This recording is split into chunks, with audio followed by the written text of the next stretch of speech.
हिंदी व्याकरण के लिए टैप एजुकेशन।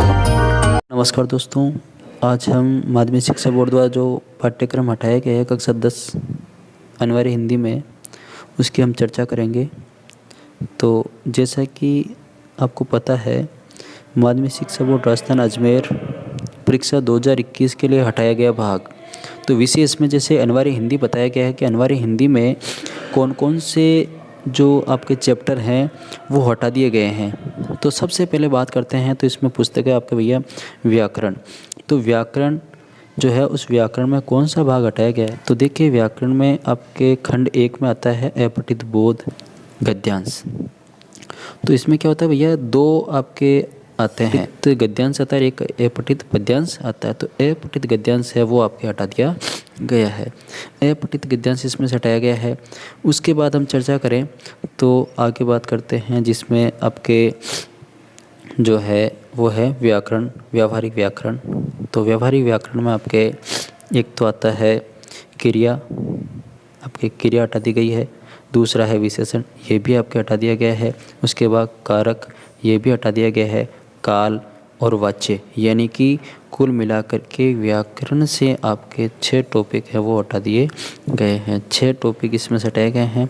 इसके बाद हम चर्चा करें अगले अपनी किताब की। तो किताब में जैसे देखो, ये आपके यहाँ दिखाई दे रहा है कि परीक्षा 2021 के लिए हटाया गया भाग। पुस्तक का नाम है क्षितिज, यानी कि क्षितिज नामक जो आपकी किताब है, उस किताब से कौन सा भाग हटाया गया है उसकी हम चर्चा करेंगे। जिसमें पहला आता है आपके काव्य खंड। तो काव्य खंड में कौन कौन से भाग हटाए गए हैं, जिसमें आपके पहला आता है जो है सेनापति, यानी कि सेनापति नामक जो आपके कवि हैं, इसको हटा दिया गया है, जिसकी आपके रचना है ऋतु वर्णन, इसको हटा दिया गया है। दूसरा कवि आपके देव, जिसकी पायनी नुपुर, ये हटा दिया गया है। फिर है कृपाराम, जिसका आपके काव्य संग्रह राजा रसोट है, इसको हटाया गया है। फिर है ऋतुराज, जिसकी आपके कन्यादान कविता है, उसको हटा दिया गया है।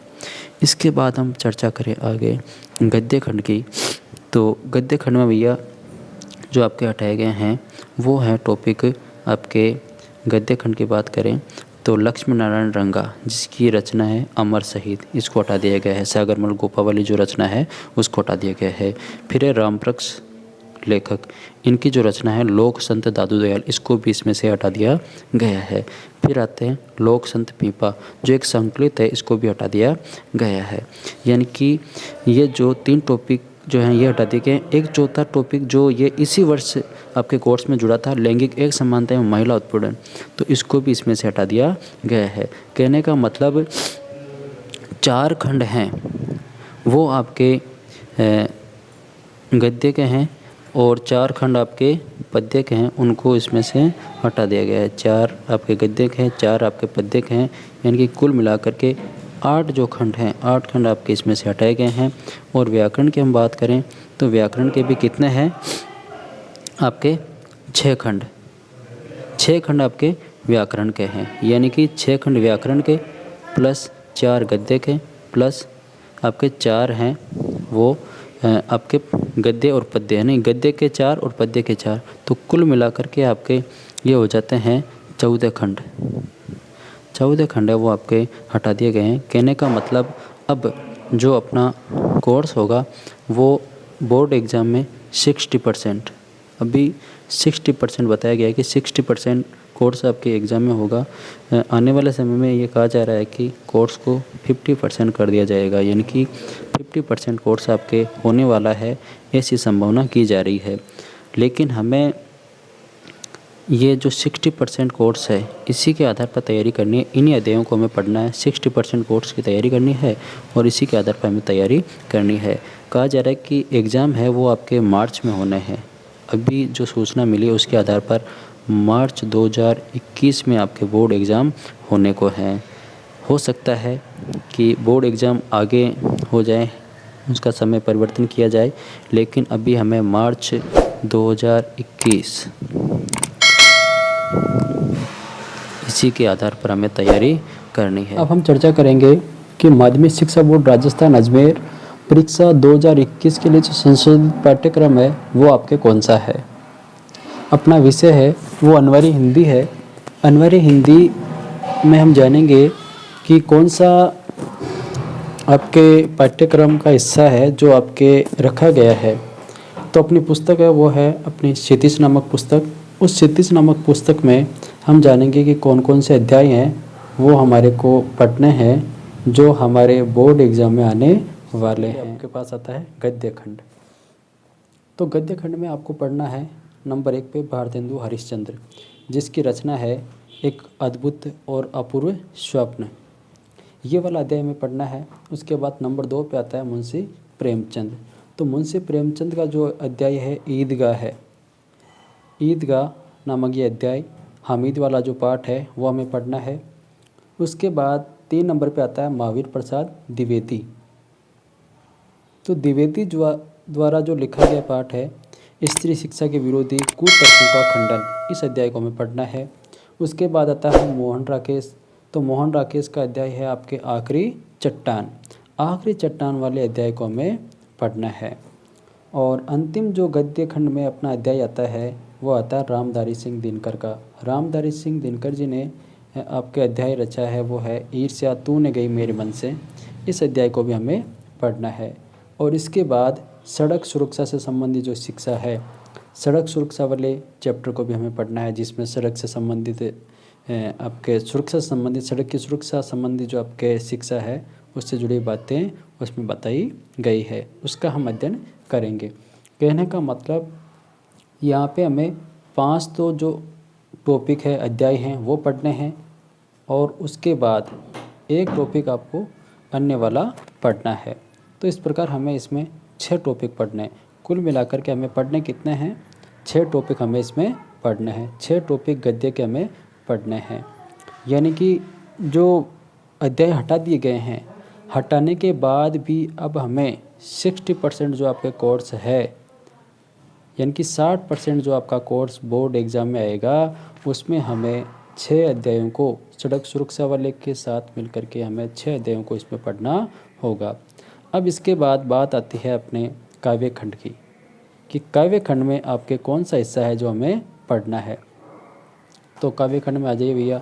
काव्य खंड में आपके है नंबर 1 जो आता है आपके सूरदास का। सूरदास के जो पद हैं, बूझत श्याम कौन तू गोरी, मधुकर श्याम हमारे चोर, संदेशनी मधुपन कूप भरे, उदो मन माने की बात। ये जो 4 पद हैं इनके, इन चारों पदों को हमें पढ़ना है। इसके बाद आते हैं हमारे तुलसीदास जी। तो इसमें लक्ष्मण और परशुराम जी के बीच में जो संवाद होता है आपके सीता स्वयंवर के समय, तो वो लक्ष्मण परशुराम संवाद के जो आपके 4 या 5 पद हैं वो पद हमें पढ़ने हैं। इसके बाद आपके आते हैं जयशंकर प्रसाद जी। तो जयशंकर प्रसाद की प्रभो नामक जो कविता है उस प्रभो नामक कविता को हमें पढ़ना है। इसके बाद आते हैं सूर्यकांत त्रिपाठी निराला साहब, छायावादी कवि। तो छायावादी कवि को भी हमें पढ़ना है। इनकी कविता है अभी न होगा मेरा अंत और एक मात्र वंदना। इनकी जो 2 कविता हैं इन दोनों कविताओं को हमें पढ़ना है। इसके बाद नंबर 5 पे आते हैं सुभद्रा कुमारी चौहान। ये अध्याय आपके गए सत्र से, इनकी जो गया हुआ सत्र है, पिछला सत्र है, उस सत्र से इस झांसी की रानी नामक कविता को इसमें जोड़ा गया था। इससे पहले हमारी कक्षा 10 में एक महादेवी वर्मा का अध्याय चलता था, गोरा नामक जो अध्याय, उस गोरा नामक अध्याय को हटा दिया गया और उसके स्थान पर झांसी की रानी नामक जो कविता है उसको रखा गया, जो आपके सुभद्रा कुमारी चौहान के द्वारा रचित है। इस अध्याय को भी हमें पढ़ना है। इसके बाद 6 नंबर पे आते हैं नागार्जुन नामक कवि। तो नागार्जुन की कविता है 2, एक तो कल और आज और उषा की लाली। इन दोनों कविताओं को हमें पढ़ना है। कहने का मतलब 6 जो पद्य खंड हैं उन 6 पद्य खंडों को हमें यहाँ पे पढ़ना है। हमने देखा कि 6 पद्य खंड आपके गद्य के थे और 6 पद्य खंड आपके किसके हैं? पद्य के हैं। तो कुल मिलाकर के 12 अध्याय जो हैं वो 12 अध्याय हमें इसमें पढ़ने हैं। और व्याकरण की यदि हम बात करें तो व्याकरण में हमें आपके एक तो जो पढ़ना है वो है आपके समास, और एक तो पढ़ना है समास, दूसरा वाक्य शुद्धिकरण, वाक्य शुद्धिकरण। ये हमें आपके व्याकरण में कि 2 व्याकरण के, 6 गद्य के, 6 पद्य के। तो आपके 6 और 6 12, 12 और 2 14, 14 टॉपिक हमें टोटल पढ़ने हैं, यानी कि 60% कोर्स में आपके ये आने वाले हैं। अब अपठित की बात करें तो अपठित में आपके गद्यांश और पद्यांश आते हैं, जिसमें आपको बताया गया कि भाई एक गद्य को हटा दिया गया है, वहाँ पर सिर्फ और सिर्फ हमारे कोर्स में क्या आएगा, पद्य आएगा, यानी कि वहाँ पर एक पद्य आएगा अपठित में। और लेखन कार्य में जो आपके पत्र लेखन है वो लेखन आपके आएगा, पत्र लेखन भी आपके हैं। हम आगे चर्चा करेंगे कि आपके कोर्स में कौन कौन से हिस्से किस किस प्रकार उसका। नमस्कार दोस्तों, तो अब हम जानते हैं कि माध्यमिक शिक्षा बोर्ड राजस्थान अजमेर ने जो संशोधित पाठ्यक्रम आपके जारी किया कक्षा 10 का, तो उस कक्षा 10 के अनिवार्य हिंदी का जो संशोधित पाठ्यक्रम है, उस पाठ्यक्रम में अंकों को किस प्रकार बांटा है और परीक्षा का समय कितना रहेगा, कितने अंक का अपना जो बोर्ड एग्ज़ाम का प्रश्न पत्र है वो आएगा, 17 अंक कितने के रहेंगे, कुल पूर्णांक कितने रहेंगे, वो हम जानेंगे। तो समय अपना वही रहा है 3:15 यानी कि 3 घंटा और 15 मिनट, 3.25 घंटे का इसमें समय आपको दिया जाएगा। इसके साथ ही आपके प्रश्न पत्र के जो अंक हैं वो 80 अंक होंगे और विद्यालय द्वारा जो 17 अंक भेजे जाएंगे वो आपके 20 अंक होंगे। तो टोटल आपके 100 अंक आपके बनेंगे। 100 अंकों का इसमें डिवाइडेशन होगा। अब इसमें हम देखेंगे कि भाई अपठित बोध है वो आपके 6 अंक का है, रचना कार्य वो आपके 12 अंक का है, व्याकरण है जो आपके 14 अंक की है, और उन पाठ्य पुस्तक क्षितिज है वो आपके 48 अंक की है। टोटल आपके 80 अंक होंगे इसमें। यानी कि इस प्रकार आपके बोर्ड प्रश्न पत्र में अंक आएंगे, उन अंकों का डिवाइडेशन होगा, अंकों को बांटा जाएगा, इससे जुड़े हुए आपके प्रश्न आएंगे। अब देखिए, अब हम इसमें जानते हैं कि अपठित बोध में क्या आएगा। तो अपठित बोध में आपके सिर्फ और सिर्फ एक पद्यांश आएगा, यानी कि गद्यांश को इस बार हटा दिया गया है, सिर्फ पद्यांश आएगा जो आपके 6 अंक का होगा। ये खंड 1 में आएगा। उसके बाद खंड 2 में आपके रचना कार्य। अब रचना कार्य में क्या क्या आएंगे, तो पहला आएगा निबंध लेखन, जो आपके कितने अंक आएगा, 8 अंक आएगा। ये 8 अंक का आपके निबंध लेखन आएगा।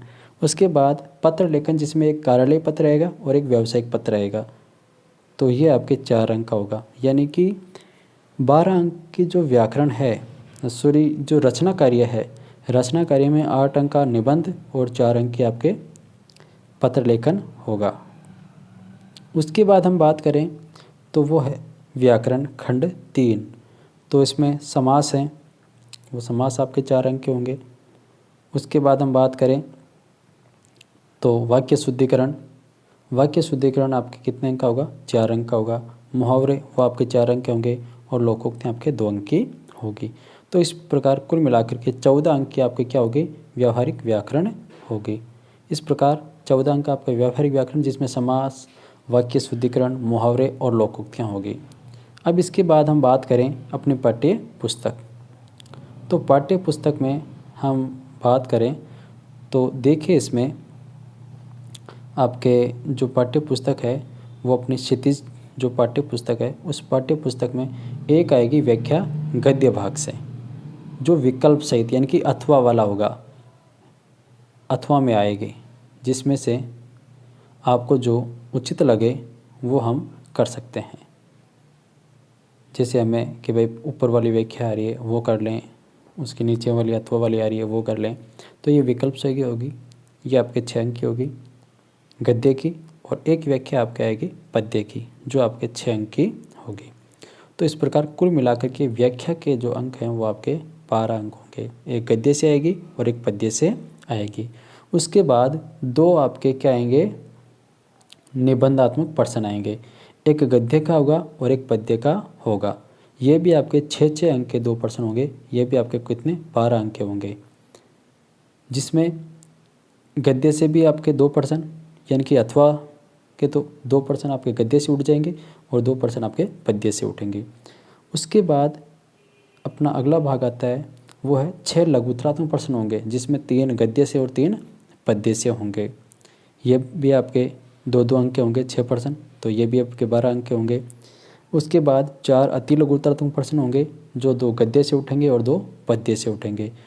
तो आपके गद्य से हो गए आपके 6 प्रश्न और पद्य से भी हो गए आपके 6 प्रश्न, तो 12 प्रश्न आपके ये होंगे। उसके बाद हमारे पास आते हैं, वो हैं किन्हीं 2 रचनाकारों का परिचय, एक कवि का और एक लेखक का, जो 2-2 अंक के होंगे। यानी कि हमें जितने भी कवि हैं उन कवियों का कवि परिचय, और जितने भी लेखक और लेखिकाएं हैं उनका भी लेखक और लेखिका परिचय हमें याद करना है, पढ़ना है, क्योंकि ये आपके 100% आने वाले हैं। और अंतिम आता है सड़क सुरक्षा, ये आपके 4 अंक का होगा। तो सड़क सुरक्षा से जुड़े हुए आपके 4 अंक के प्रश्न होंगे, यानी कि 2 प्रश्न या 3 प्रश्न आपके किसके आएंगे, सड़क सुरक्षा के आएंगे, जिसमें आपके संकेत हो सकते हैं, जिसमें सड़क पर चलते समय हमें किन किन बातों का ध्यान रखना चाहिए, इससे जुड़े हुए, इससे रिलेटेड आपके प्रश्न पूछे जाएंगे। और अपनी जो निर्धारित पुस्तक है कि भाई हमारी पाठ्य पुस्तक है, वो कौन जारी करता है, वो जारी करता है अपना माध्यमिक शिक्षा बोर्ड राजस्थान अजमेर। और ये अपनी क्षितिज जो पुस्तक है, इस पुस्तक से ये सारे प्रश्न उठने वाले हैं। तो हमें 48 अंकों के लिए इस पुस्तक को पढ़ना होगा। 48 अंकों के लिए किसको, पुस्तक को पढ़ना होगा। 14 अंकों के लिए व्याकरण को पढ़ना होगा, और 12 अंकों के लिए हमें जो रचना बोध है, यानी कि जिसमें निबंध हैं, आपके पत्र लेखन हैं, ये हमें तैयार करने होंगे। और 6 अंक जो आपके अपठित पद्यांश होगा, जो हमने पढ़ा नहीं है, यानी कि ये आपके कक्षा 9, कक्षा 11, कक्षा 12, इनके जो किताबों में कोई आपके छपा हुआ है, कोई निबंध जो आपके पद्यांश है, वो पद्यांश आपके इसमें आएगा। तो कुल मिलाकर के हमें 80 अंक प्राप्त करने के लिए जो 60% कोर्स दिया गया है, 60% जो आपके कोर्स दिया गया है, उस 60% कोर्स को हमें तैयार करना है।